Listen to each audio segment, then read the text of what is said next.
একশো টাকায় কয় লিটার পানি পাওয়া যায় ভাই? 100 টাকায় 110-15। 110-15 লিটার পানি পাওয়া যায়, মানে লিটার 1 টাকা করে পড়ে। 1 1 টাকা কম পড়ে, কম পড়ে। এর কি কার্ডে বিকাশের দোকান? না, এখানে আসলে ওনারা নোট দিয়ে দেবে। আর বিকাশের দোকানে যায়, বিকাশ নাম্বার দেওয়া যাবে যে? হতে পারে, আমার সঠিক জানা না। ও, এই কার্ড ঢুকাবে পানি বেরোবে? ঢুকালেন বেরোলো না তো? হবে হবে। ও উল্টা ঢুকাইছে? না, ও ওইটা ওই পাশে ঢুকাইতে হবে।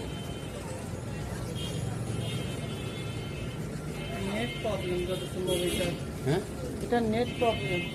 ও নেট থাকলে হয় না, নেট না থাকলে হয় না। কিছুক্ষণ আগে তো পানি ঢুকাইলো কয়েকদিন। সার্ভার সমস্যা দেখাচ্ছে।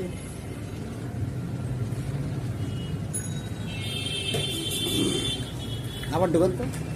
কার চেম্বার হিসেবে ঢুকালেই হয়।